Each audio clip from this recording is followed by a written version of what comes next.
Stocks आपके radar पे इस समय कुछ नया आए हो अगर तो शेयर कर सकते हैं? रिसेंटली हम लोगों ने एक लिया था, डिस्क्लोजर बता दें, उसमें डेन नेटवर्क बोल के एक कंपनी है, उसको हमने आइडेंटिफाई किया था। अब उसमें जितना उनका इन्वेस्टमेंट है उतना के करीब करीब मार्केट कैप है, और बिजनेस मतलब आपको एज फ्री समझिए मिल रहा है। तो और ये रिलायंस की कंपनी ऑलरेडी हो चुकी है। ब्रॉडबैंड सर्विस मीडिया में है, आप शायद जानते होंगे। ब्रॉडबैंड मुहैया कराती है कंपनी, और इसमें काफ़ी कैश है जो कि म्यूचुअल फंड्स स्टॉक्स में इन्वेस्टेड हैं वो। तो ये कंपनी हमने आइडेंटिफाई की थी हाल फिलहाल में। वहाँ पर दिखना चाहिए। कुछ कंपनी क्या जैसे क्या सीमेंट स्ट्रैटेजी बना रहे हैं सर डेन नेटवर्क में?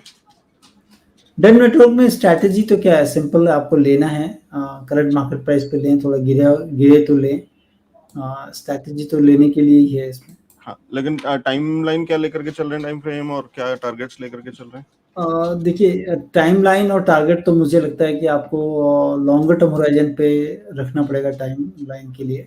और आपको बीच में कभी भी प्रॉफिट मिलता है तो फिर तो पूछना क्या, आपको प्रॉफिट तो मैं तो हमेशा कहता हूँ कि प्रॉफिट आए तो किसी से नहीं पूछना क्या,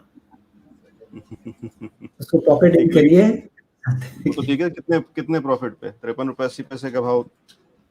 तो जैसा मैं बता रहा था कि एलेक्स जी, बिजनेस ऑलमोस्ट फ्री है। आप समझे, इनके पास जो इन्वेस्टमेंट है वो उतना मार्केट कैप दे रहे हैं, तकरीबन उसी के आसपास, और बिजनेस आपको फ्री मिल रहा है। तो आप बिजनेस जो है बिजनेस पर जो करेंगे, तो मुझे लगता है कि डबलर तो एटलीस्ट होना चाहिए स्टॉक।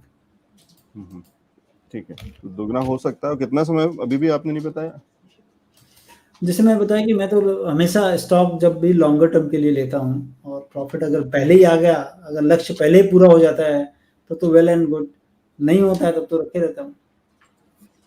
ठीक है, लेकिन निश्चित रूप से जल्दी ही, और जिस तरीके का है, और अब जो पेरेंट कंपनी है, यानी अब जहाँ जिन हाथों में है, रिलायंस ग्रुप के हाथों में, तो निश्चित रूप से मान सकते हैं कि शायद कुछ और नई चीजें होंगी, क्योंकि वहां से जो नए एक्सपेरिमेंट्स चलते हैं, तो वो जो जियो एक्सपेरिमेंट जिस तरीके की जान डालते हैं, तो वो फिर कंपनी के अंदर में भी जान डाल सकते हैं। तो चलिए। एलेक्स जी, आपको ध्यान होगा, आप जब कलकत्ते आए थे, हमको लगता है फरवरी में शायद आए थे, जी जी। तो उस समय हम लोगों ने जस्ट डायल लिया था, वो भी रिलायंस की कंपनी थी।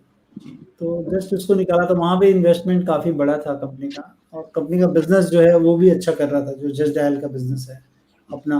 प्लस उनके पास इन्वेस्टमेंट था। तो पता नहीं मेरे आपसे डिस्कस हुआ कि नहीं, लेकिन और जितने भी एनालिस्ट लोग थे, मैंने तो उनको बताया था, जो लोग आए थे, कि अभी तो हम ये ले रहे हैं। और उस समय हम लोगों ने 800 में लिया था, अब 1150 बिक गया, उसके बाद अभी 1020-25 ऐसा है। तो आपको ढूंढते रहना चाहिए, अब कब मिल जाए प्रॉफिट, वो तो it's a time will market. देखिए, बोलते हैं ना, समय बलवान होता है, तो मार्केट बलवान है, वो कब देगा आई नेवर नो दैट।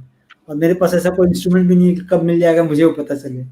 जी, और इसी सटीक पकड़ जो आपकी है, जो बढ़िया एनालिसिस है, उसी के लिए आपको वहाँ पे सम्मानित भी किया गया था एज बेस्ट एनालिस्ट, और उस पैनल पे भी आप थे, और वो ट्रॉफी मैं आपके पीछे अभी भी देख सकता हूँ, जो आपके बैकग्राउंड में अभी भी दिखाई दे रही है। चलिए, ठीक है। शोएब साहब के